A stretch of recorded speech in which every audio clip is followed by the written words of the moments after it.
Welcome to Capital Link's Trending News podcast series. In this podcast series, we have the opportunity to discuss with company management on recent news and announcements that they have made. We have with us today Mr. Aristides Pittas, Chairman and CEO of Euroseas, listed on NASDAQ under the ticker ESEA. Euroseas operates in the container shipping market and has a fleet of 16 vessels in the water, comprised of 10 feeder and 6 intermediate container ships.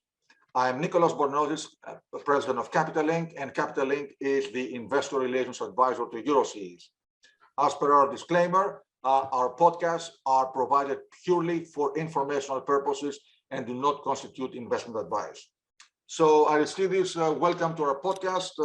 I would like to take the opportunity to discuss with you regarding the fourth lucrative long-term time charter that you just announced for one of your feeder container vessels, the MV Astoria. Now, this particular charter is for a period between 36 to 38 months. And as you pointed out in the press release, the charter is on average 2.5 times the existing charter. So how is this charter structured, and what does it mean for Euroseas in terms of financial contribution to your operations? Thank you, Nicholas, and it's nice to be with you again discussing the container market. It's a very strong market, as we've said lately, stronger than it's ever been, still getting stronger. This last fixture in a matter of just 1 month is even stronger than the previous ones that we discussed just a couple of weeks ago. This is a charter which is on average at around $45,000 a day for very similar vessels, for a very similar vessel to the vessels that we fixed just 2-3 weeks ago, which was at an average of $40,000 a day. So this one is also fixed with the basis which is staggered, which means that we get the money up front. So we get $65,000 for the first year per day, $50,000 for the second year, and $25,000 for the last year for that average. So as you can see, this is proof of the strength of the market. And Aristides, you have now in the water a fleet of 16 vessels, as I mentioned, 10 feeder and 6 intermediate. Now, following this fourth time charter that you announced, what is the employment profile of your fleet looking ahead? And specifically, what is the charter cover that you have secured for the next 2-3 years? Well, essentially, we're nearly covered completely for 2022. We're about 92% covered for 2022. There is only one ship that opens up in a month's time, or a little bit more than a month, that we will need to fix at some point. And of course, with the current market, we think that we're going to be able to fix it at similarly high levels. Okay, it's a smaller ship, so it will be somewhat lower, but still extremely high. And then we've got a couple of ships opening up towards the end of the year. So 2022 is really fixed. For 2023, we are also fixed at about 60% of our days. And for 2024, we are at around 40% of our days. So we've got extreme coverage already. But what we have covered already, which is under contract, is sufficient to cover all our costs, all our debt, everything, and allow for an extra cash generation, which is very substantial in the amounts of more than $70 million per year. So we've got a very nice problem at this point. We've got a very significant cash generation. By the way, this particular charter, when we look at it, it has, as you mentioned, staggered rates, $65,000 daily for the first year, going down to $50,000 for the second, and $20,000 for the third year. we have to make sure that somebody doesn't look at that and think that this is indicative of a declining container market. My understanding is that this particular structure has to do with a specific charter, and it gives you actually advantages in terms of front loading for the cash flow. So is this charter indicative of a declining or weakening container market? Or no, Nicholas, sorry to interrupt. It's actually an indication of the strength of the market, the fact that the charterer is able to extract the bigger amount at the beginning of the charter. So the fact that we are able to persuade the charterer to pay us up front a bigger part of the money is an indication of how strong the market is today. Everybody wants to get as much money as we can initially. It's only that it tells you nothing about the future of the market. I can tell you later if you want my views about the future of the market, but obviously it's something which is not as certain as is the current market. Well, actually, now that you mention it, when we look at this particular charter, the average price, it's 45,000 per day for the 3 years, and it's actually higher than the rate at which we had fixed the previous 3 time charter. So indeed, it is indicative of market strength.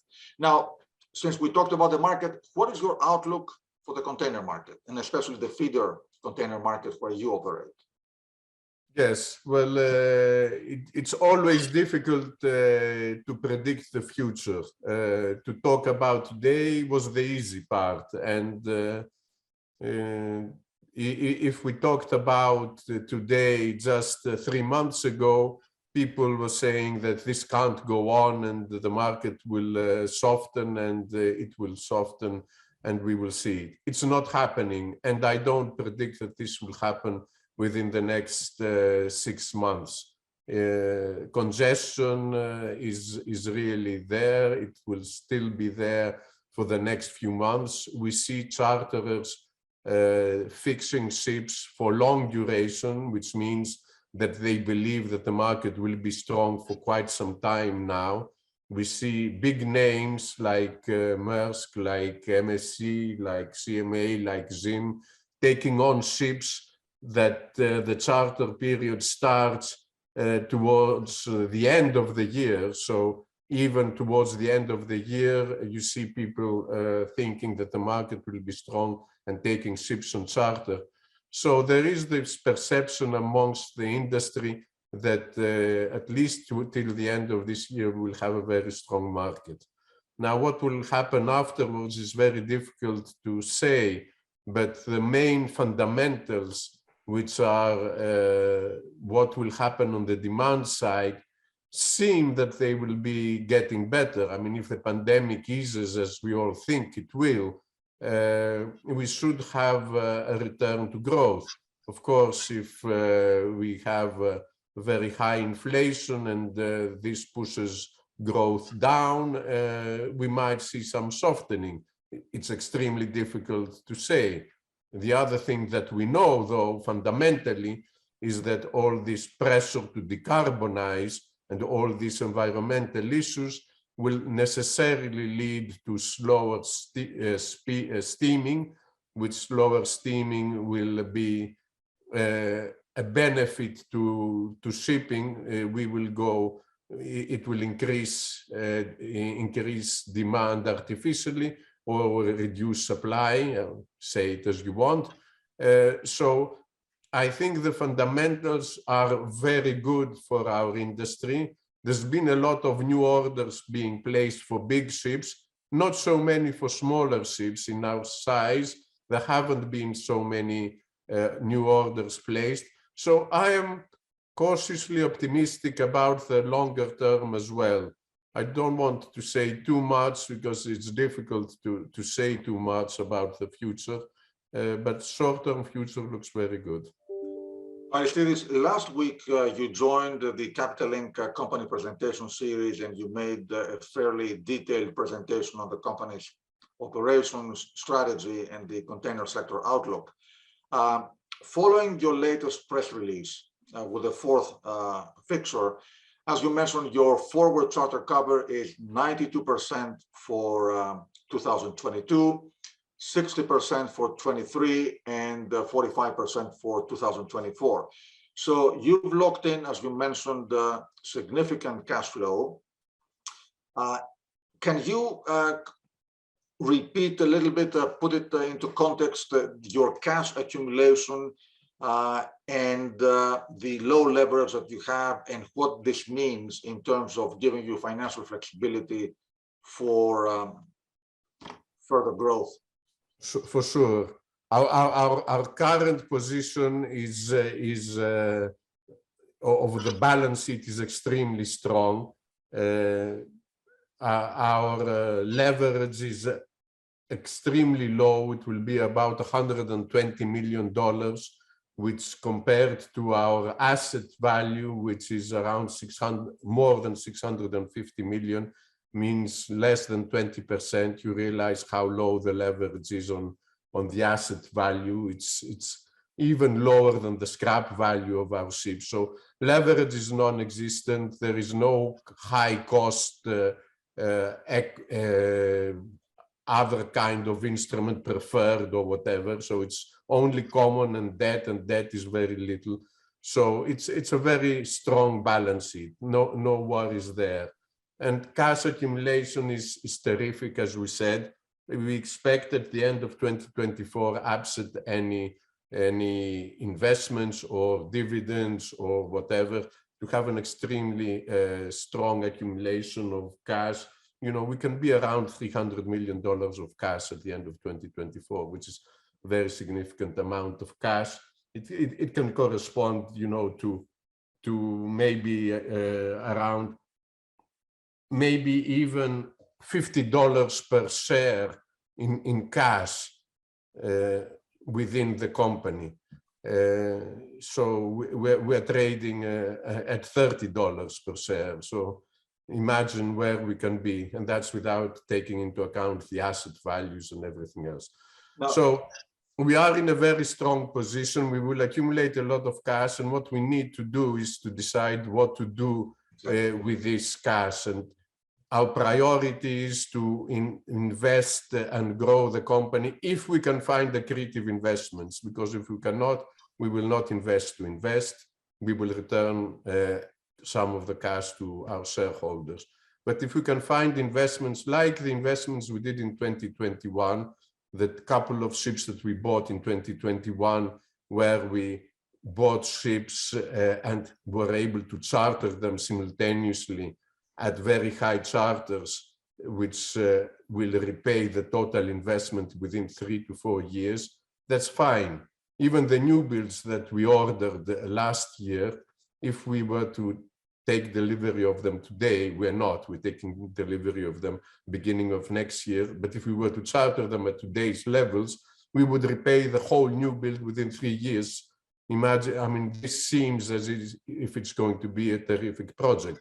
So if we are able to do good investments, we will do them. If not, we will return some of the money to our shareholders in one form or the other, even through a buyback or through a dividend. We will see. But we are in a very strong position, in a very strong market, which we think will continue to be like that for a couple of years. That's, in a nutshell, where we are, Nico. That's a good position to be in. Aristides, thank you for elaborating on the latest news and also on the container market. We urge everybody to take a look at your latest presentation. You can find it on www.euroseas.gr or on the Capital Link website, where we have the whole presentation session with the Q&A between management and investors. Aristides, thank you very much for being with us. Thank you, Nicholas. And I know I might have sounded very optimistic, but I've been around for 15 years and you've heard me talk for a long time, and you know that I'm not over-optimistic usually. I try to be as realistic as I can. Thank you very much for having me. You've been around more than 15 years. Around in the public markets more than 15 years. Thank you, thank you. Thank you, Aristides. Thank you. Thank you. Bye-bye. Bye-bye.